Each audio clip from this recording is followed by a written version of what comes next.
Welcome back સમાચારો સાથે આગળ વધીએ રાજ્યની કોર્ટને આરડીએક્સથી ઉડાવવાની ધમકી આપવામાં આવી છે। ગુજરાત હાઈકોર્ટને બોમ્બથી ઉડાવવાની ધમકી મળી છે। સિટી સિવિલ સેશન્સ કોર્ટમાં બોમ્બની ધમકી આપવામાં આવી। સુરત આણંદમાં કોર્ટને બોમ્બથી ઉડાવવાની ધમકી આપવામાં આવી છે। સુરત ભરૂચ રાજકોટમાં કોર્ટને ઉડાવવાની ધમકી મળી છે। બોમ્બની ધમકી મળતા કોર્ટ ખાલી કરાવવામાં આવી છે।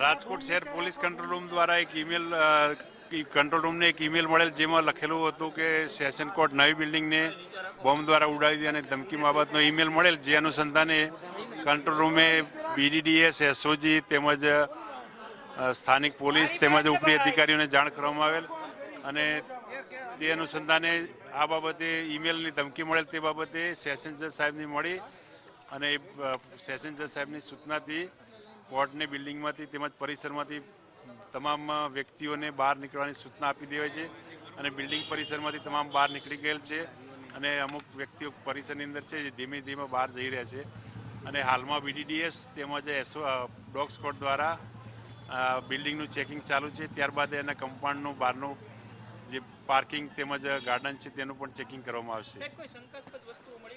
ના, હાલમાં હજી તો ચેકિંગ ચાલુ છે। ચેકિંગ પૂરું થયા બાદ ટોટલી ખ્યાલ આવશે।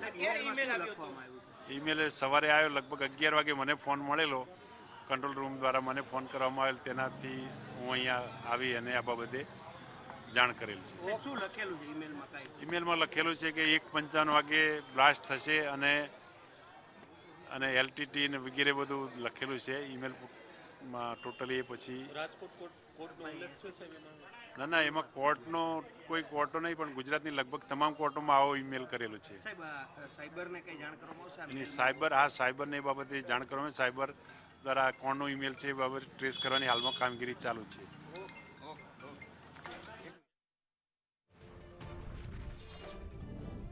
કોર્ટોને બોમ્બથી ઉડાવી દેવાની ધમકી આપવામાં આવી હતી ને તેને લઈને પોલીસ દ્વારા અત્યારે તમામ કોર્ટના જે સ્ટાફ છે તેમને બહાર કાઢવામાં આવ્યો છે। આપણી સાથે બાર એસોસિએશન સાથે જોડાયા દિલીપભાઈ જોડાયા। લગભગ પોણી કલાક પહેલા સ્થાનિક પોલીસ આવી અને બધા વકીલોને સમજાવ્યા કે ભાઈ એક ઈમેલ આવ્યો છે અને બોમ્બથી ઉડાડી દેવાની કોર્ટને ધમકી મળી છે, એટલે તમે બધા સહકાર આપો।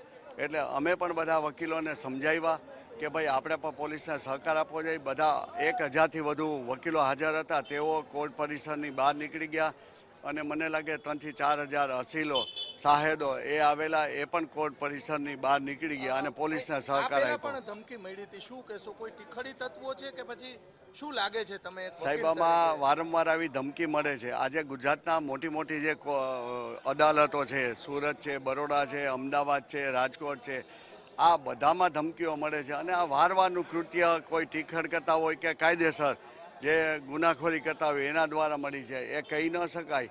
પણ સરકારે પણ આમાં જાગૃતતા દેખાડી અને તાત્કાલિક આવા ઈસમોને પકડી લેવા જોઈએ। આજે એક દિવસ કોર્ટનું કાર્ય ખોરંભાઈ ગયું।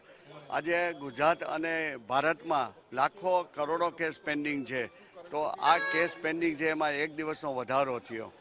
જે પ્રકારે ધમકીઓ આપવામાં આવે છે, કોઈ ઈરાદાપૂર્વકનું કૃત્ય લાગે છે તમને? કદાચ ઈરાદાપૂર્વકનું કૃત્ય પણ હોઈ શકે છે, પરંતુ જે પણ કૃત્ય હોય, ઈરાદાપૂર્વકનું કૃત્ય હોય કે ટીખડ કરી હોય, પણ આખા જે કોર્ટ અદાલતો છે આખા ગુજરાતની, એને બાંધ લેવાનો જે લોકોએ પ્રયાસ કર્યો છે, એ પ્રયાસ ભલે પોલીસ તો નિષ્ફળ કરે જ છે, પરંતુ એનો કાયમી એનો ઉકેલ લેવો જોઈએ અને આવા